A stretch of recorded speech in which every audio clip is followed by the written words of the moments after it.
नमस्कार.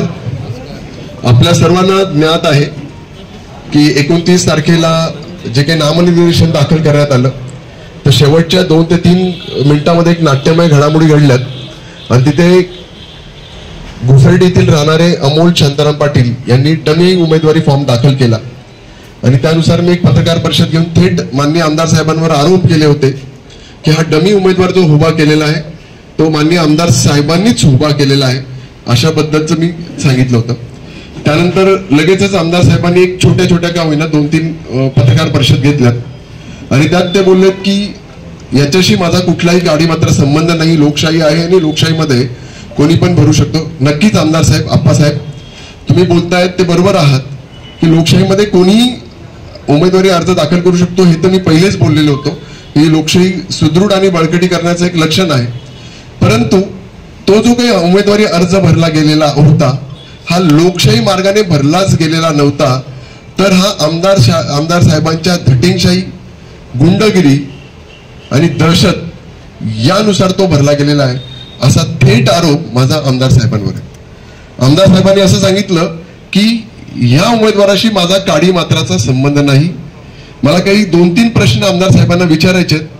या प्रश्नांची उत्तरं जर कधी आमदार साहेबांनी दिली तर मी मान्य करेल की बाबा हा आमदार साहेबांची या मात्राचा संबंध नाही. नंबर 1, उमेदवार डमी जे आहेत अमोल शांताराम पाटील, अमोल शांताराम शिंदे यांनी जो हे राहतात घुसर्डी येथे भडगाव तालुका, यांनी जो त्यांचा फॉर्म निर्देशित केलेला आहे किंवा जो फॉर्म भरलेला आहे, ह्या फॉर्मवर जे काही सूचक आहेत ते एकही घुसर्डीचा व्यक्ती नाही, एकही भडगाव तालुक्याचा व्यक्ती नाही किंवा एकही पाचोरा ग्रामीणचा व्यक्ती नाही.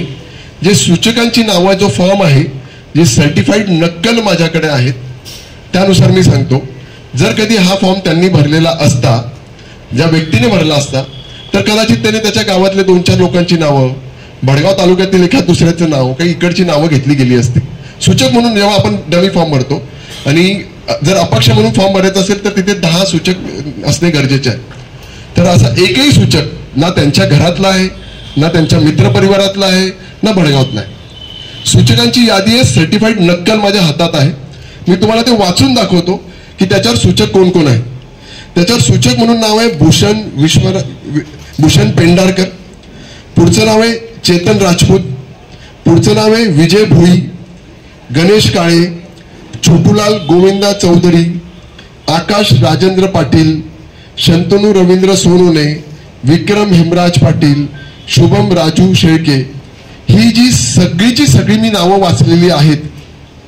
भूषण पेंढारकर कोण आहेत हे मला तुम्हाला सांगायची गरज नाही. हे माननीय आमदार साहेबांचे जवळचे निकटवर्तीय कार्यकर्ते, पदाधिकारी आहेत. छोटूलाल चौधरी हा पाचोऱ्यातला त्यांचा प्रमुख पदाधिकारी आहेत, हे मला सांगायची गरज नाही. हाईट म्हणजे सगळ्यात महत्त्वाचं विजय भोई हा त्यांच्या कार्यालयीन कामकाज करणारा व्यक्ती, म्हणजे त्यांच्या ऑफिसमध्ये कामकाज करतो. तुम्ही पत्रकार नेहमी जेव्हा तिथे गेला असाल तर तुम्हाला त्यांनी पाणी देण्याचं याचं त्याचं काम केलेलं आहे. आकाश राजेंद्र पाटील म्हणजे आमच्या इथे राजू भाऊ आहेत, हा त्यांचा मुलगा आहे. ही सगळी जी नावं आहेत, ही सगळीची सगळी नावं ही शिवसेनेशी त्यांच्याशी निगडीत किंवा माननीय आमदार जसं चेतन राजपूत हा माननीय आमदारांचा नातेवाईक आहेत. मग आप्पासाहेब, जर कधी त्या व्यक्तीला फॉर्म भरायचा होता तर त्याने त्याचा कुठला नातेवाईक, त्याचा मित्र परिवार, त्याच्या घरातले, त्याच्या आजूबाजू गावाचे कोणीच घेतले नाही आणि त्याला तुमचेच लोक कसे सापडलेत किंवा ते त्याचेच कसे काय आलेत, याचा प्रश्न, ह्या प्रश्नाचं उत्तर मला आमदार साहेबांनी द्यावं. मला त्याचा पुढचा प्रश्न असा विचारायचा आहे की ज्यावेळेस तो नामनिर्देशित करायला गेला त्यावेळेस त्याच्याबरोबर कोण कोण होतं. त्यावेळेस माननीय आमदारांचा स्विस साहेब, ज्याला आपण PA म्हणतो, ते राजू पाटील त्यांच्याबरोबर होते. त्यावेळेस माननीय आमदार साहेबांचा साला, सक्का साला, त्याचं नाव आहे एकनाथ पाटील, हा त्यांच्याबरोबर होता. माननीय आमदार साहेबांचा सगळ्यात जवळचा नातेवाईक समाधान पाटील हा त्यांच्याबरोबर होता. सर्व शिवसेनेचे प्रमुख पदाधिकारी किंवा माननीय आमदार साहेबांचे नातेवाईक हे त्याचा फॉर्म भरण्यात तिथे गेले होते. याच्याबद्दल आता आमदार साहेबांचं काय म्हणणं आहे याचं उत्तर द्यावं. त्याच्या पुढचा मला प्रश्न असा आहे की ज्यावेळेस त्यांनी नामनिर्देशन पत्र दाखल करून झालं, ज्यावेळेस तो परत जात होता त्यावेळेस माननीय आमदार साहेबांचा पुत्र सुमित किशोरप्पा पाटील त्याला रिसीव्ह करण्याकरता, त्याला घेण्याकरता तिथे आलेला होता. त्यांची गाडी तिथे आलेली होती. इतकी धटिंगशाही, इतकी गुंडगिरी त्यावेळेस त्यांनी तिथे त्या भर चौकात, शिवाजी महाराजांच्या चौकात केली होती की दिवाळी सारखा सण असताना सुद्धा माननीय आमदार साहेबांच्या कार्यकर्त्यांनी आणि त्यांनी स्वतःनी केलेल्या गुंडगिरीमुळे आणि दहशतवादामुळे माझ्या इथले असलेल्या व्यापाऱ्यांचे काही काळाकरता दुकानं बंद झाली होती, व्यापार काही काळाकरता थांबला होता. याकरता माननीय आमदार साहेबांनी मला याचं उत्तर द्यावं की तुमचे प्रमुख पदाधिकारी, इव्हन तुमचा मुलगा ती गाडी घेऊन तिथे का आलेले होते आणि पोलीस प्रोटेक्शन मधून त्याला आजच्या तारखेपर्यंत अज्ञात स्थळी का हलवलं आहे. जर कधी तो व्यक्ती तिथे जर प्रामाणिकपणे जर फॉर्म भरला असता तर तो त्याच्या घरी राहिला असता, प्रचार कार्यालयात फिरला असता किंवा काहीतरी केला असता. आजही तो, त्याची कुटुंबीय हे त्याच्या घरी नाही, ते बाहेर आहेत. याचं उत्तर आमदार साहेबांनी द्यावं. आमदार साहेब बोलत असताना असं म्हणाले की त्याच्या अमोल शिंदे काय संरक्षण मंत्री आहेत का DYSP आहेत की कोण मोठा आहेत.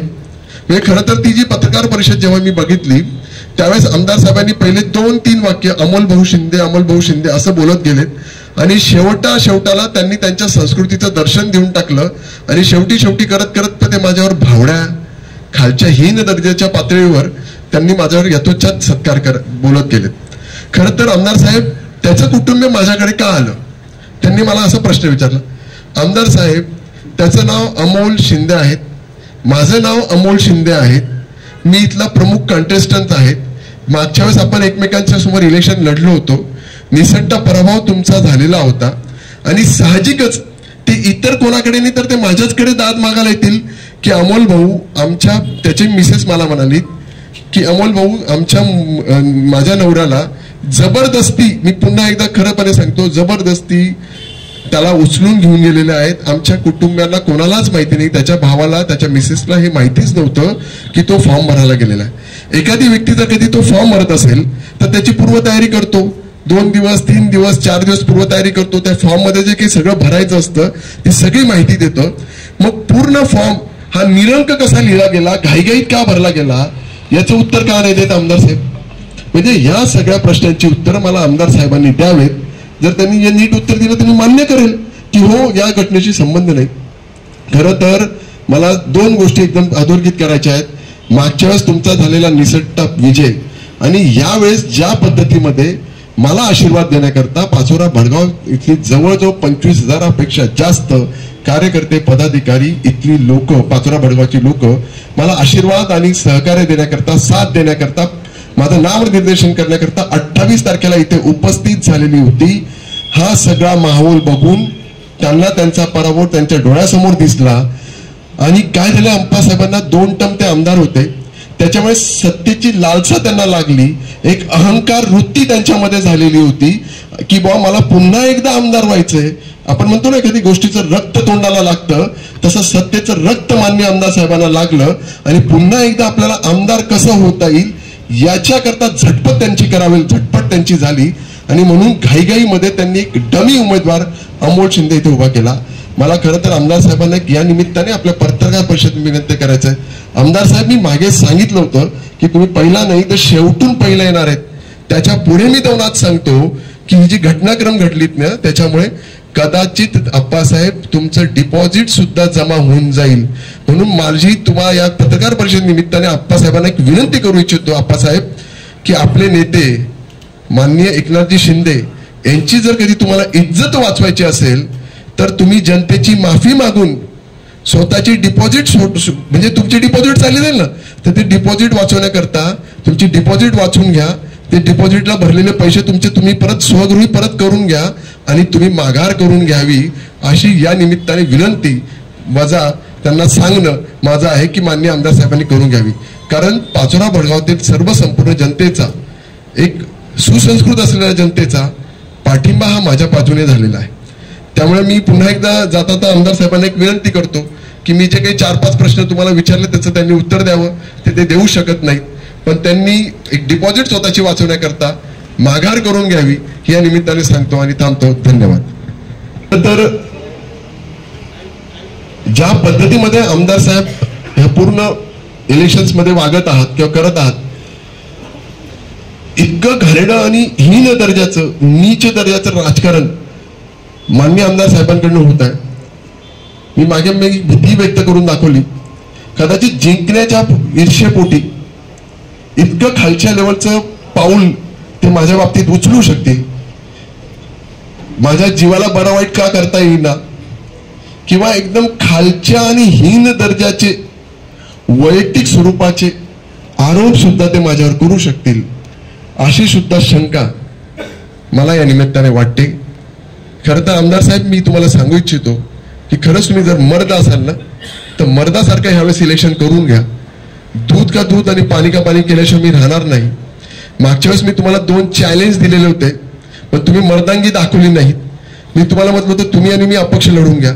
मी तुम्हाला म्हटलं होतं की मैत्रीपूर्ण लढत लढून घ्या. ह्या दोघंही तुम्ही केल्या नाहीत. पण असो, तुम्ही युतीकडनं लढत आहात, मी अपक्ष लढत आहात.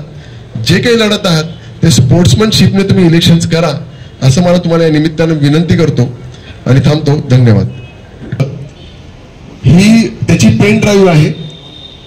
ही पेन ड्राईव्ह मी शासनाकडनं मिळवलेली आहे. मी शासनाकडनं म्हणजे ही मला प्रांत ऑफिसने मला ही दिलेली आहे. त्या दरम्यान प्रांत ऑफिसमध्ये कोण कोण आलं, कोण कोण गेलं, कोण कोण नाही, याचे सगळे पुरावे माझ्यापर्यंत आहेत. दुसरं, ही सर्टिफाईड नक्कल माझ्याकडे आहेत. ह्या नक्कलमध्ये कोण कोण सूचक आहेत जे मी तुम्हाला वाचून दाखवलं. याच्यामध्ये जो फॉर्म भरलेला आहे, ह्या फॉर्म भरण्यामध्ये पूर्ण निरंक जे काही लिहिलेलं आहे, त्याचं आधार कार्ड, पॅन कार्ड सगळं त्याच्यामध्ये आहेत.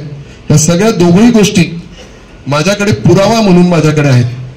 ह्या सगळ्या गोष्टी, हा जो पेन ड्राईव्ह आहे याच्यामध्ये त्यांचा स्विस सहाय्यक राजू पाटील आतमध्ये येताना दिसतो.